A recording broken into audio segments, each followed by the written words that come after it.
Welcome all of you to our EB5 seminar. This is a professional B2B event. It is intended for professionals in this field, whether they be projects or attorneys or other people such as business plan writers and economists, those connected professionally with the EB5 field. And we hope to bring to you today some enlightenment as we all work together through this new fog of this new statute. Our usual disclaimers apply, but perhaps with one additional twist today. Nothing you hear today is legal advice. Nothing here today is financial advice. Everything is purely educational. It's designed to arm you with information, and information is power. But because we are dealing with the new statutes, not only is there the usual lack of clarity, no matter how well you read it, we are not sure if Congress writes quite as well as our experts can read. So please bear in mind there may be disagreements amongst our speakers, and either now or in the future, but that doesn't mean that they're doing anything less than their best in trying to bring to you such enlightenment as they are capable of about the new statute. The sequence and structure of the event is very simple. I'm going to pose questions to our distinguished speakers. They need absolutely no introduction anyway, but we have given their full bios to you. We'll be happy to send those to you in an email shortly. But I'll be asking questions to them in turn, and you'll get a chance to hear from all of them about various different aspects of the new statute. I do want to apologize in advance to our audience. I have a slight cold. I'm almost fully recovered, but if I cough, I'm going to try really hard to cover my mic when I do that so that I don't hurt anyone's ears. We are going to pause briefly before I turn to the questions. We have a short advertisement break for 30 seconds. May I turn it over to my colleague, Shrikant? Please take it away. Yes, with the concurrent filing provision of the EB5 Reform Act, which lets people enjoy the benefits of the green card, like employment authorization and traveling ability within a few months of making their EB5 investment, the interest in our EB5 events within the USA is at an all-time high. We have 3 events in April: Detroit on April 9th, Austin on April 22nd, and Dallas on April 24th. In addition, we have Asia events coming up in Mumbai on May 19th and Kuwait on May 22nd. To exhibit and speak at these events, you can reach us at webmaster@ilw.com. Sorry, thank you so much. And that completes the advertisement. We already have 5 questions, so that's great. But there's only one, I believe, in there of general interest. So please keep putting your questions in. Those which are of general interest will definitely get handled first. And I'll take them strictly chronologically. So the earlier you get your question in, the better. Let me start with my first question. We'll turn to the one and only Robert Devine. Let's talk about USCIS and this new statute. They got to implement it. What are the timelines? Could there be delays? Whether existing RCs are going to get a leg up in some sense, sir? Please take it away. Okay, well, the statute is immediately effective in many respects.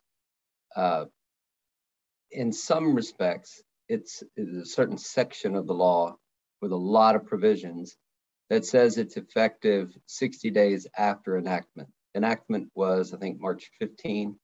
That makes 60 days May 14. So that's those laws cannot be effective before May 14. And the main part of those laws is what makes regional center filings possible. That means filings by regional centers and filings by investors sponsored by regional centers. The law that eliminated pooled direct investment took immediate effect. The law that allows regional centers to sponsor pooled investments, whether direct into an NCE that creates the jobs or through an NCE into a new commercial enterprise into a separate job creating enterprise, that takes effect 60 days later. So nobody can file before then. But it's not at all clear that USCIS will be ready for those filings 60 days later. And if they're not, it will be hard to make those filings. The first thing they need to do is decide how regional centers will be able to establish themselves. Anybody who's at ground zero wants to start a regional center will need to file from nothing and show that they deserve the geographic area that they want and so forth. And that is not going to be fast. Regional centers that already exist will have to show that they comply with the new law. With hope, USCIS will let them take credit for the geography that they already had been approved for. They should. But there will be some time for even existing regional centers to show they qualify.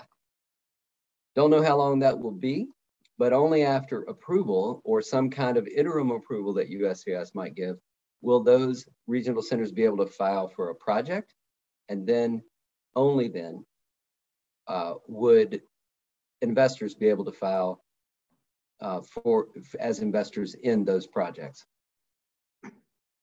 All right. Thank you for your kind comments. I hope that sheds some light on the issue. Let's turn to Mona.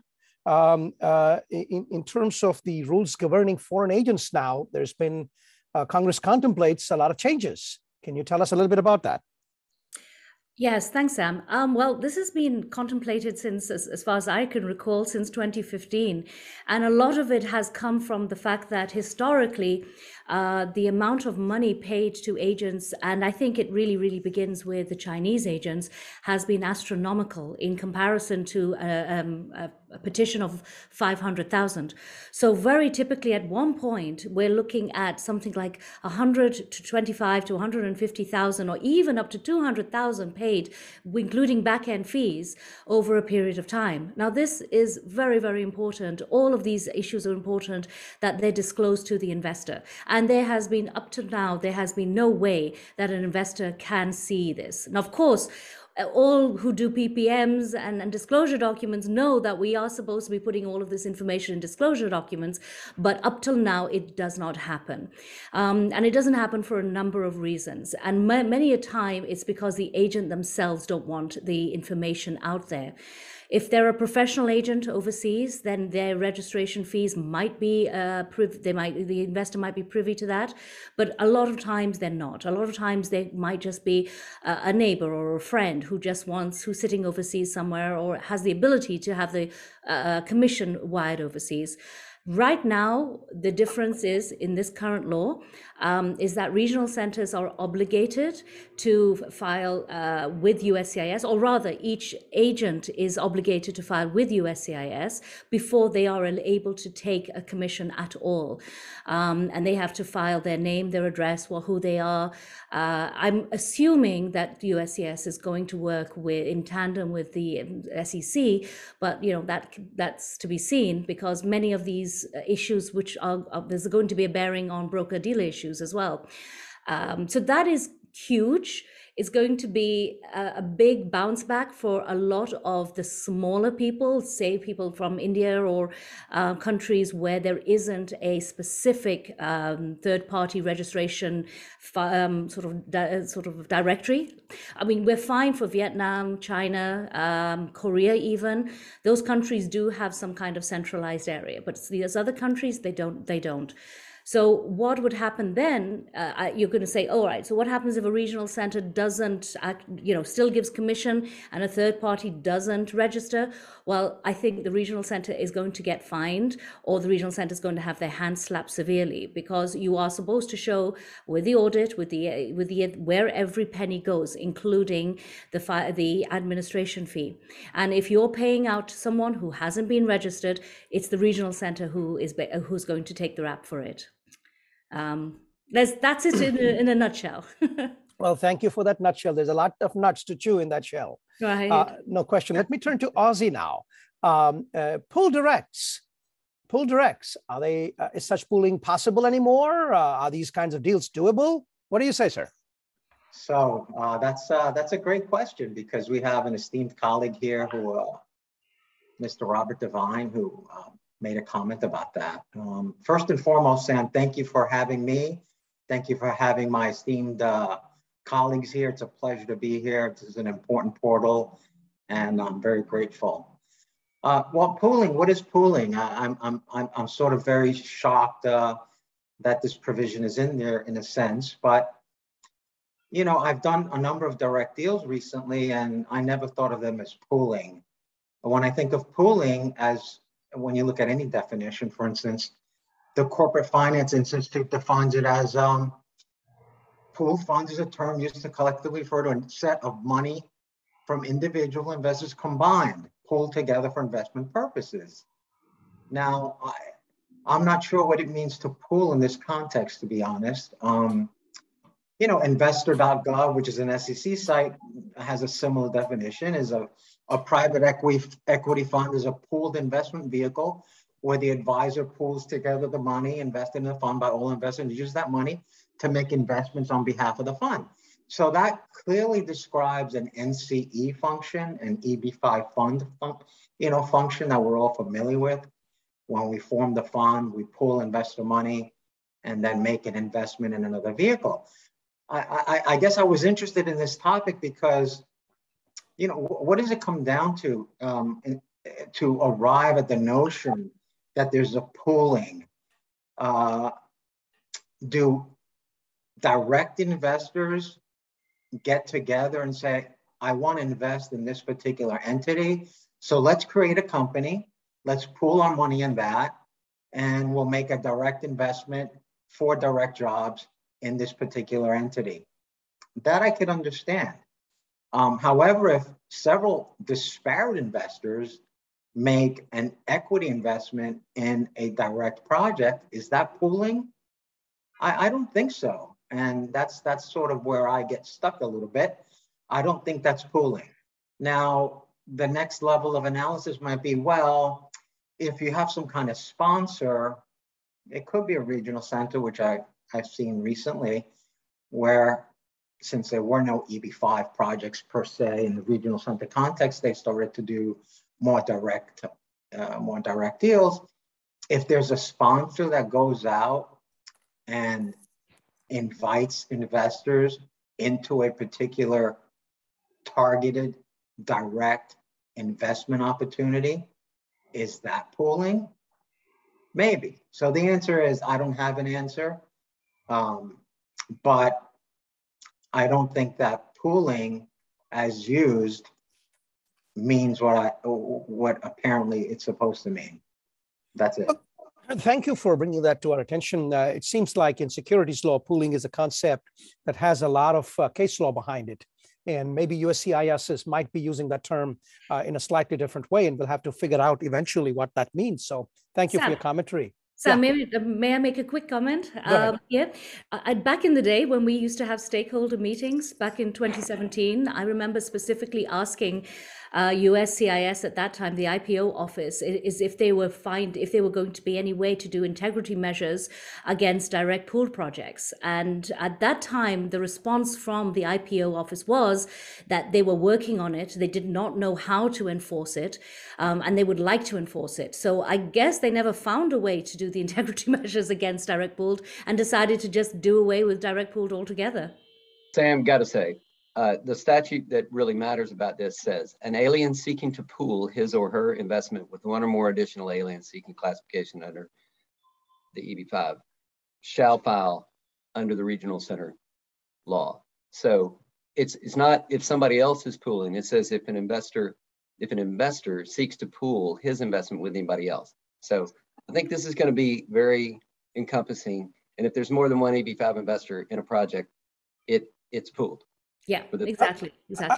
This is wonderful. I appreciate your kind comments, both Mona and Robert. And I want to assure both of you, and Ozzie too, that there have been at least two other securities attorneys with equal pedigree as Ozzie in this area who have suggested that there is a conflict here in the way this statute is written with other statutes and case law in the definition of what is a pool. So, I know that the language looks clear when I read it, and I thank you, Robert, for bringing to my attention that pool directs were dead. And that's why we carried a commentary that pool directs were dead on the strength of your compelling argument. But subsequently, what I've learned is that there is case law and a large body of it in securities law, which runs contrary to the use of that term as Congress has used it at this point. So what it will eventually mean, maybe it means what you say, Robert, and what you say, Mona, and maybe it means what Ozzie says. I don't know. And the idea of this webinar is to help people see. Well, it'll take somebody a couple of guys who get together and file an investment in one project together and see what happens. Yeah, we could make a test case. A test case is one way to figure it out, obviously. Absolutely. But let's keep moving on. There's a lot of issues to talk about. Let's not get bogged down on just one issue. Sam, I just would like to add, I think pooling takes some notion of intent, right? There's got to be some, decision to do something together. And my only example was, well, what if disparate investors go into the same restaurant? Is that pooling? I don't know. If it's more than one person, it's pooling. I think that's what the statute makes very clear. That's not pooling. Okay. I thank all the three of you for this discussion, but I do want to move ahead. Let's go to the next question. Let's pose it to Robert Devine. This statute is like a big bag from Santa for rural projects. There is prioritization, whatever that means, and there are reserved visa numbers. So what do you think all of that would eventually mean for rural projects, sir? Well, what it means right now is that if somebody could do a non-pooled single investor into a rural project right now, they could be getting, people could be filing into that thing. And you could have even Chinese investors file in and be first in line to get visa numbers that it seems will be allocated for this fiscal year uniquely to them and not to anybody from the past. I think that this law about reserved visas will be interpreted to mean that these reserves are for people who invest after the enactment, who file after the enactment of the law. It doesn't make any policy sense for Congress to pass a law that's designed to incentivize investments in rural and whatever, and then apply those reserved visa numbers to people who already made that decision. Doesn't make any sense, and I don't think there's any meaningful chance that USCIS will interpret it that way. So people who jump in and apply for rural soon and use up what could be 4,000 visas reserved for rural this year, because out of 20,000 that have built up available for this year, that's a lot. I think there'll be a handful that go as solo directs in the next 60 days, or 50 now, and then there will be, people piling into some significant pooled projects as soon as USCIS can allow those filings to be made under the scheme that exists that I talked about a while ago. Priority, the statute says USCIS may prioritize rural projects in adjudication. We don't know what that's going to mean. It would seem that it might resemble what has been expediting, but it might be something that's metered a little bit and not quite as extreme as that, as putting these people ahead of everybody else who's filed so far. But it's better than not being prioritized, I could say that. So there's a lot of incentive for rural, which is what Grassley and Leahy wanted. So. Wow. Wow. By the way, we have the largest audience ever assembled for any ILW Zoom call. So you guys are clearly delivering to people what they need to learn about. And I thank you all for making the time for helping us all learn. So thank you, Robert. Let me turn to Mona. There's a lot in this new statute about redeployment, and some of the changes here will have significant impact. Could you comment on that?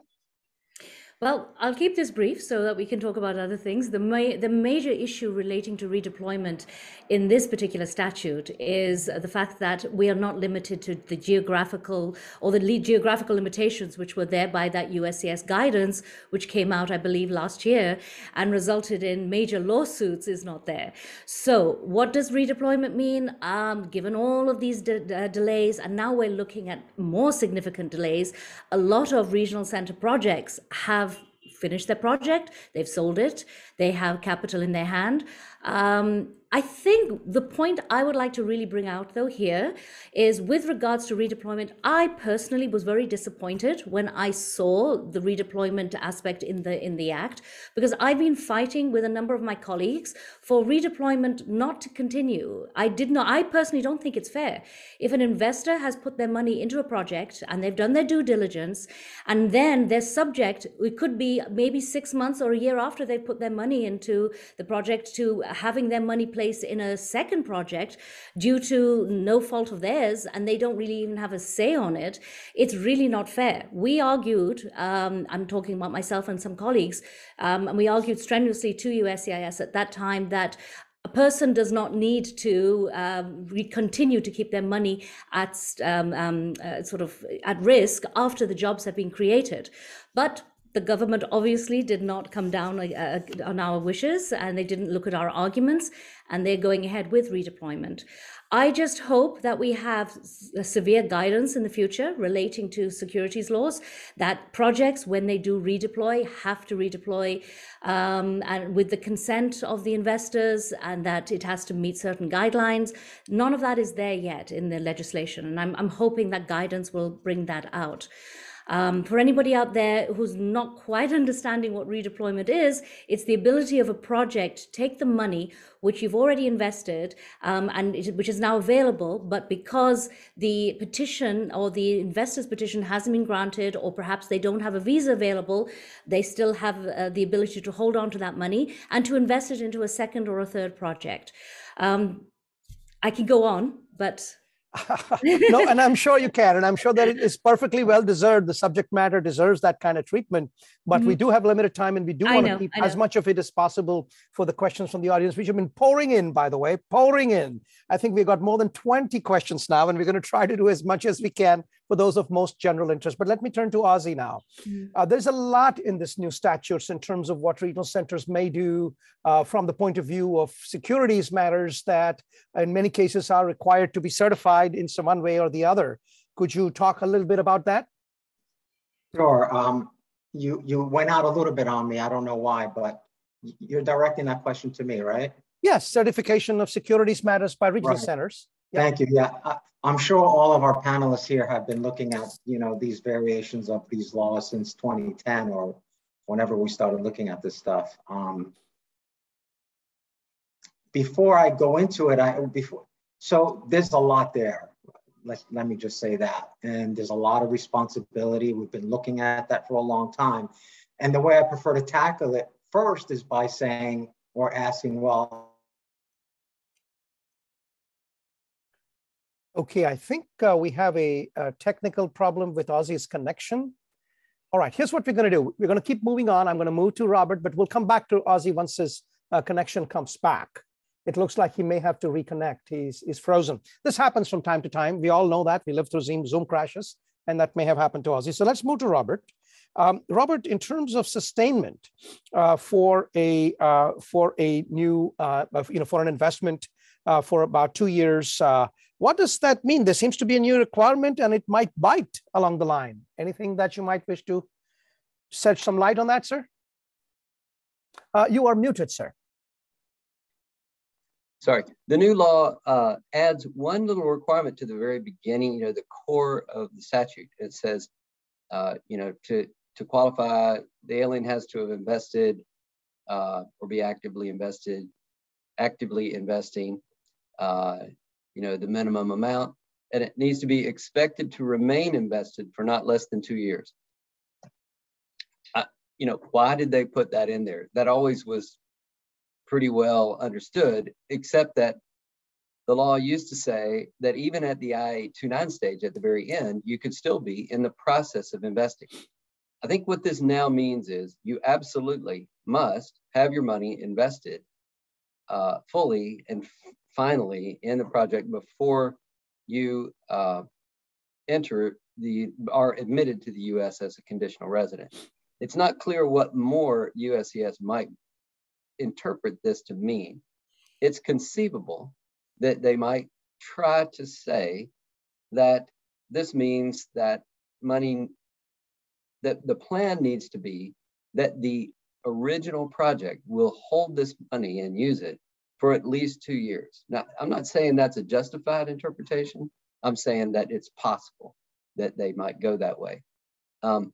And it could be that they say, well, we're concerned about money coming into a project that is replacing bridge financing, and maybe even shortly before or even after the project is completed. And we don't want to see money coming in to an EB5 project, replacing bridge capital, and maybe being paid back to the NCE in a week, and then needing to be redeployed for the next however many years. I don't know what USCIS will say this means. I think it should be limited to mean tied in with the changes in the 829 related statutory section, that it just means that you can't be in the process of investing by the time you enter the country. Your money needs to be in. And if you were gonna, if you made a promissory note and satisfied this matter of hission, or if you just had money in escrow or whatever, it's got to be in before that time. But it might mean more, could limit those projects. A little unclear. That's very important, though. So as we all see, and he's a great legal scholar, and he's telling us some things that are unclear. And that's the theme that you'll find from all knowledgeable attorneys in this space, that not everything in the statute is clear. And as we just heard today, even things which some people think are clear are subject to perhaps some level of different opinion based upon different perspectives. So we'll all learn as we go. And that's the purpose of doing all these webinars. And we are delighted that everyone is participating. But let me pause here. Ozzy, I know you were disconnected, and we'll come back to your questions and your thoughts on that in a minute. But the purpose here is to have a two-way learning. So we're not suggesting here that the folks on the panel can't learn from the folks, especially about the overall directions of markets. Markets are by definition more than any one of us. So what we're going to do is we have designed a poll to kind of gauge of where the market is at and learn a little bit from the wisdom of the crowds. And we're going to launch the poll now. If technology can go ahead and launch the poll. It's 3 questions, only 3 questions. There they are on your screen. And they're all multiple choice. And we can all see the answers together. And the idea is to learn from that. And I'm going to kind of read out the answers. All of us together will learn together in terms of what the responses are. And one of them is just to do with the size of the market. What does this mean based upon the new statute? What does it mean about the size of the market? Where is the market? Now, there are differences of opinion there. And that, again, maybe the wisdom of the crowds is going to help us here. And then, I pose this last question. It's a trick question. And it is, when will we have 99% clarity? 100% clarity is not realistic in this world, but 99% clarity. And we've given a number of times, how long will it take? And, I'm sure the speakers will also learn a bit in terms of what the audience thinks. And we have a lot of people answering. I really appreciate your taking the time. And I'm going to keep this open for maybe another 5 or 10 seconds. And then we'll see all of us, the results together. So may I encourage folks in the audience, if you can just take a few seconds to put in your thoughts. 1, 2, 3, these are just thoughts. These are just predictions.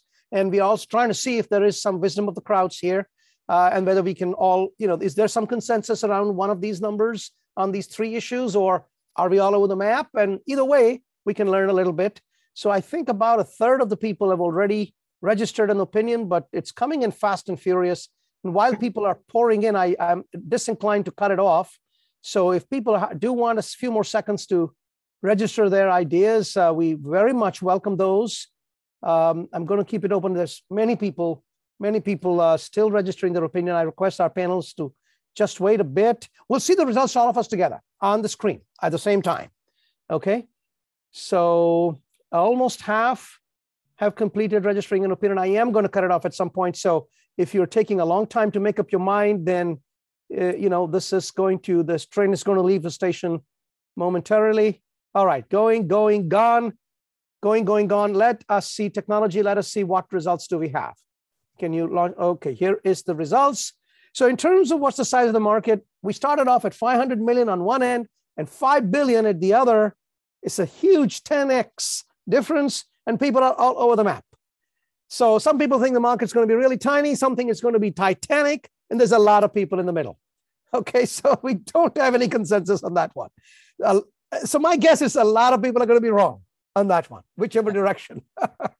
All right. The second one is with the number 1 and number 2 countries. We do have consensus on that one. They're about a third. The single largest group seem to think that India is going to be number 1, and the people who are potential EB5 applicants who are currently in the United States is going to be number 2. Number 1, India. Number 2, USA. There seems to be, and the runner-up is China is number 1, and people who are in the US already are number 2. So there's about half of the folks in the audience think it's either one or the other. And then in terms of when will we have 99% clarity? Well, good news for the panelists. It seems like over a third of the audience over half the audience think it's going to be more than 2 years. More than 2 years. So hopefully we will have all these three luminaries back at some point, in 6 months or 9 months, and we can take a look at and see how much of this new statute is clear or not. So I thank everyone for your kindness in participating in the poll. I appreciate it. But let's return to Ozzie. Ozzie, we were talking about certification of securities matters by regional centers, and we had a technical difficulty. Please take it from here. Take two. Thank you very much.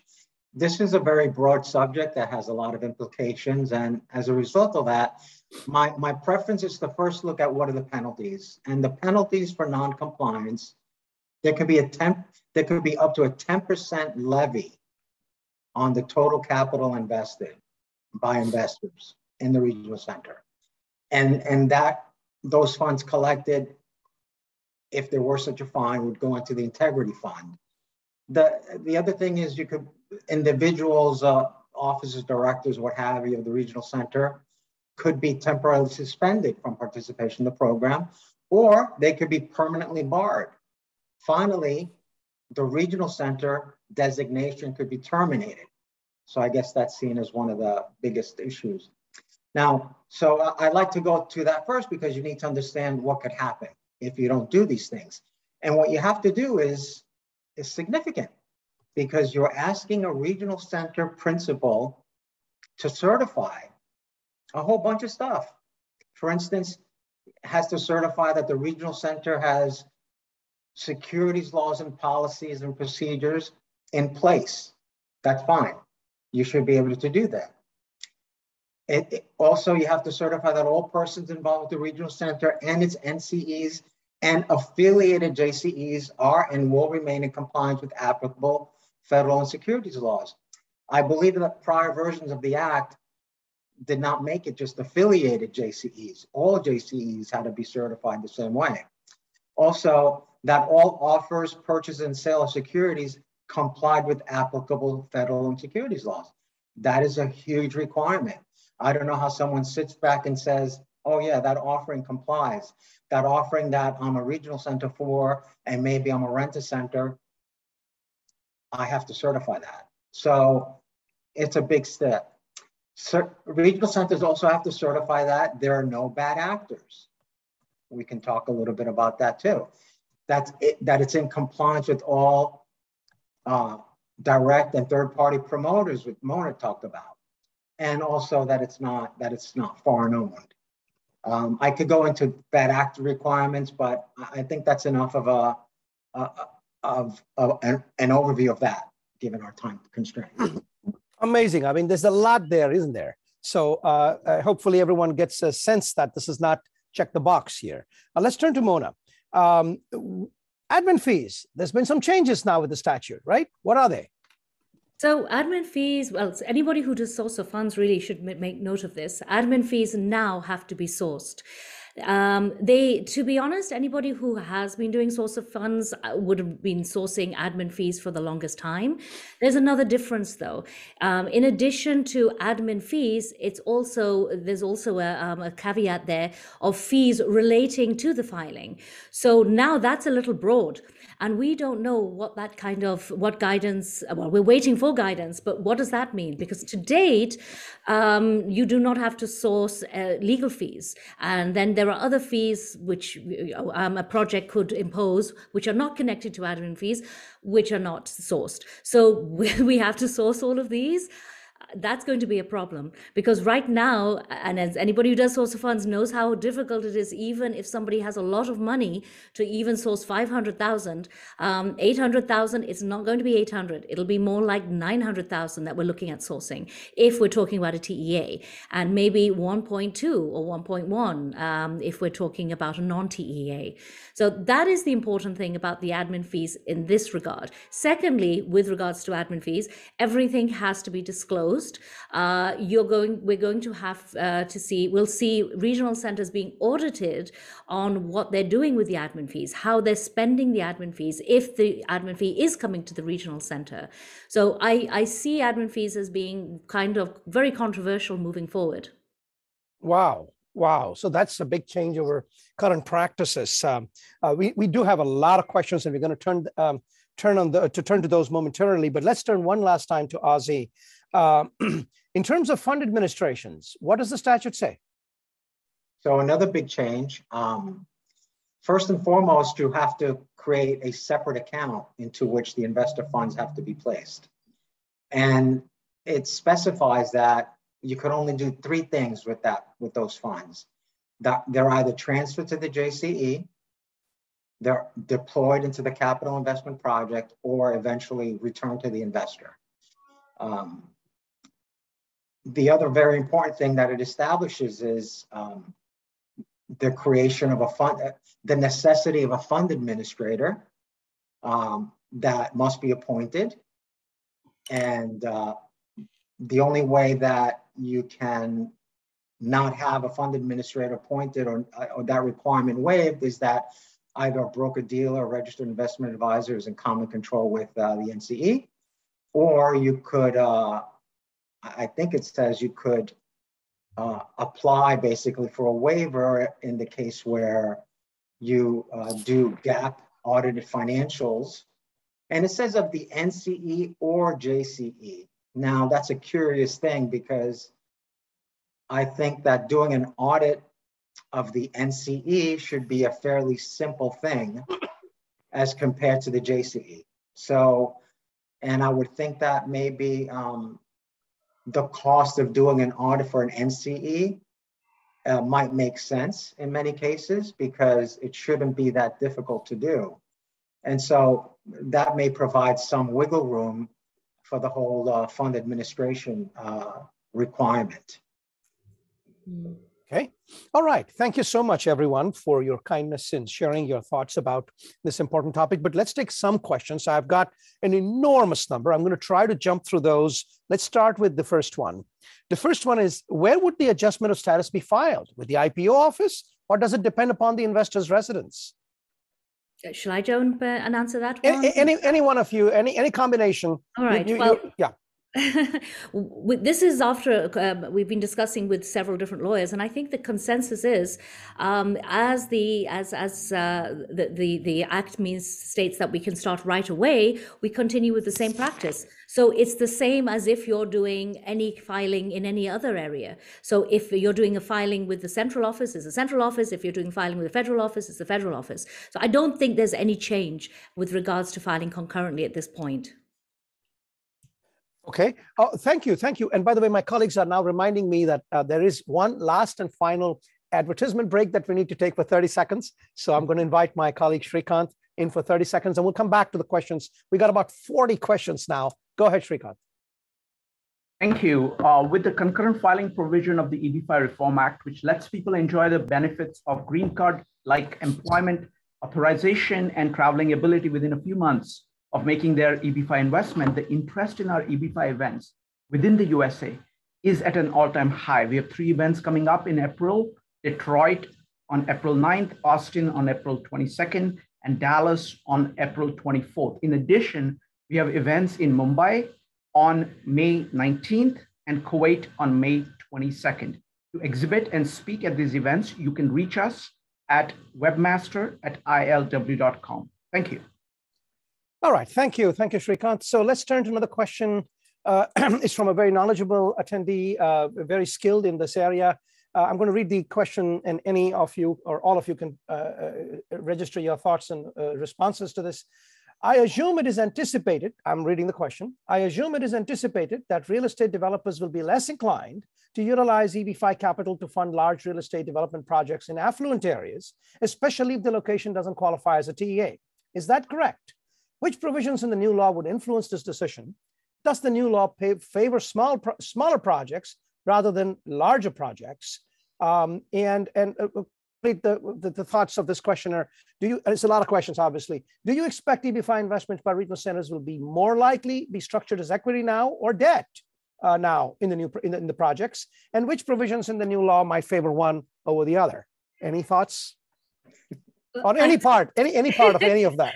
I have some thoughts, but I don't want to always be jumping in against the other two. But I'll start, and then perhaps Ozzy, if you want to continue.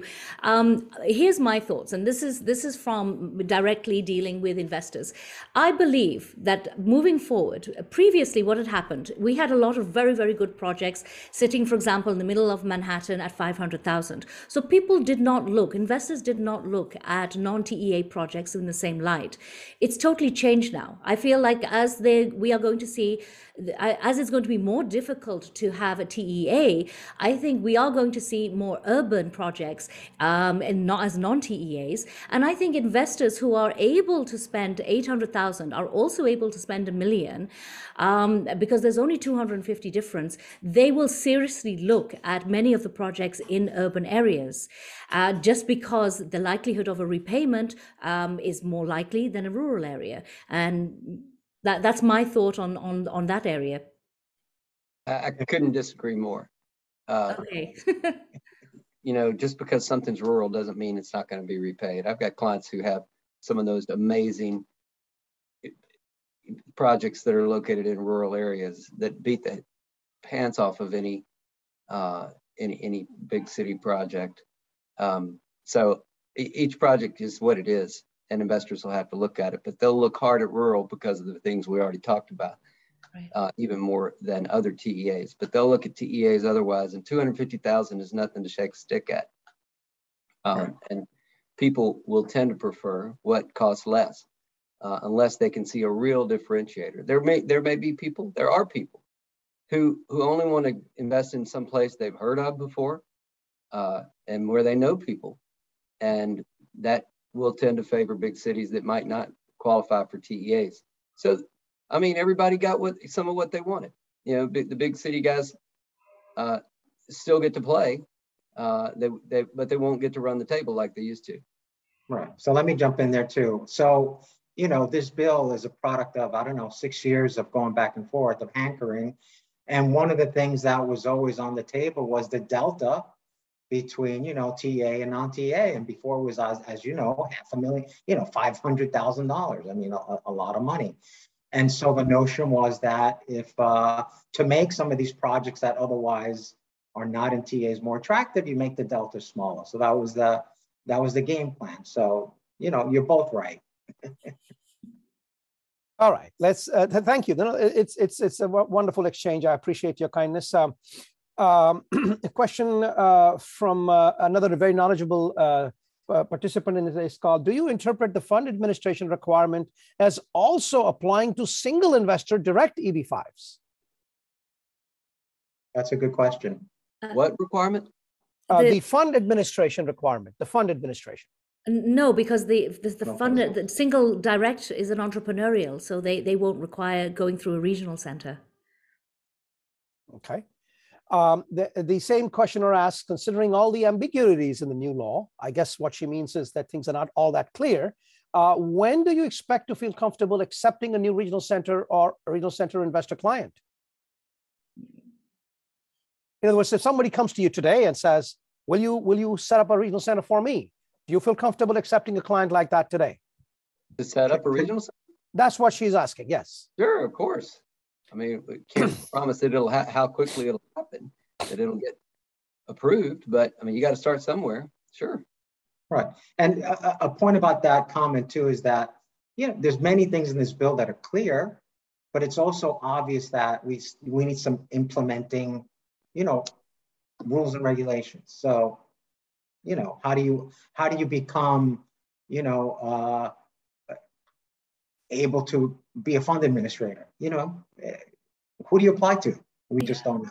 And a point I'd like to add here is that there's a lot of regional centers and projects, by the way, who have been utilizing all of these clauses that are currently in the bill, the best practices, because the bill has a lot of best practices. Do the exemplar petition first, have a third party oversight, have separate accounts, etc. And I know a lot of projects, a lot of regional centers, which have been implementing many of these rules, perhaps in anticipation of this happening, or just because they feel that's the best way to avoid litigation. Right. Hey, Sam. Go ahead. Sam, I didn't really weigh in on this fund administrator thing. I think it actually would apply to a solar project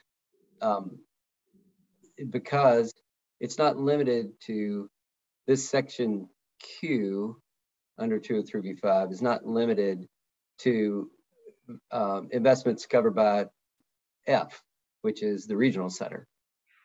So conceivably, even a solo direct, the NCE is going to have, track the money in a separate account. I mean, it seems kind of crazy, but it might actually apply.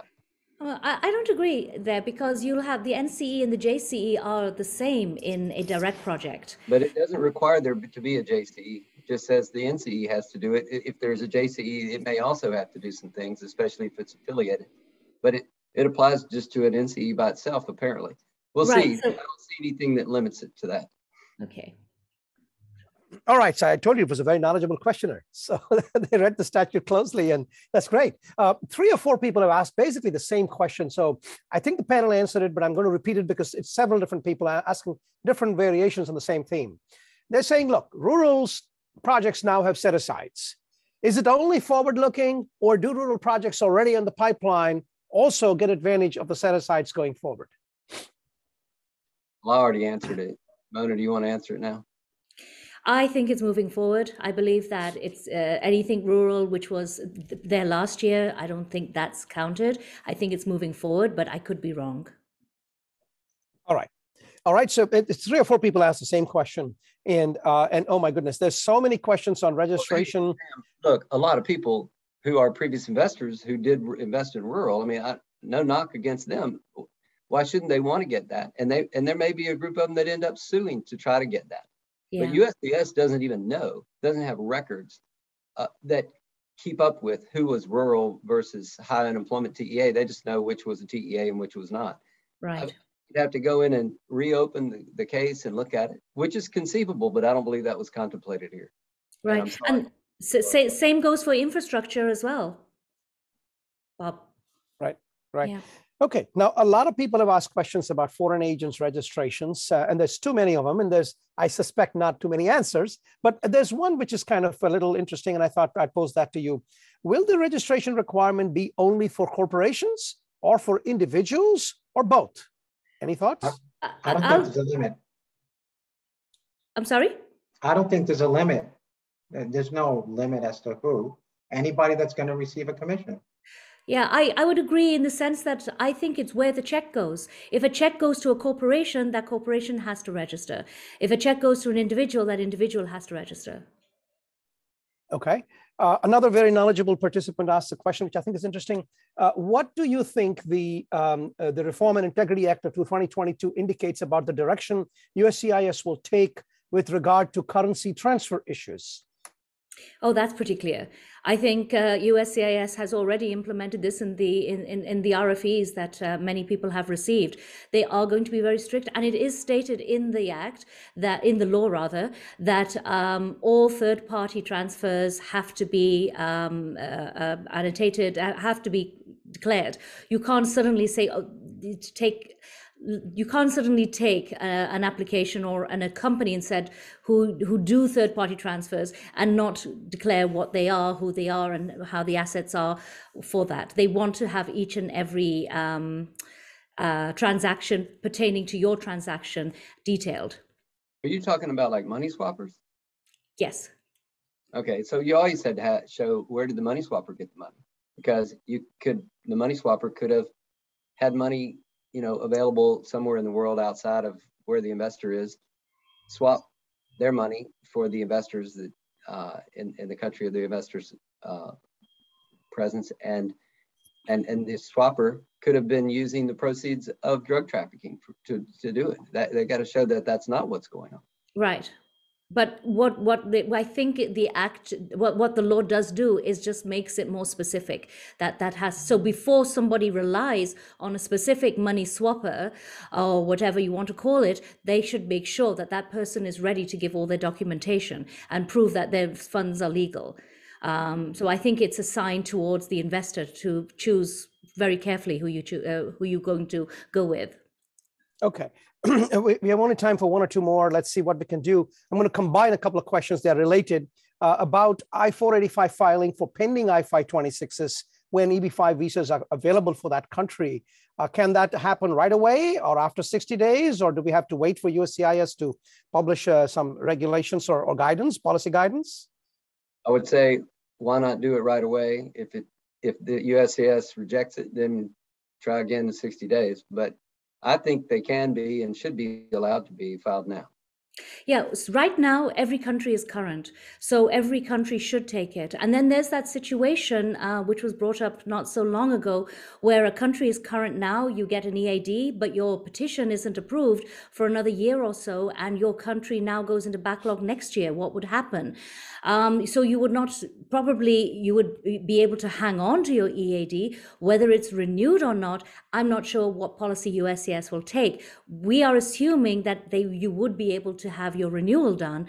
You just wouldn't be able to adjust status until your visa is ready. China is not current under the dates for filing chart, which USCIS says applies for March and April.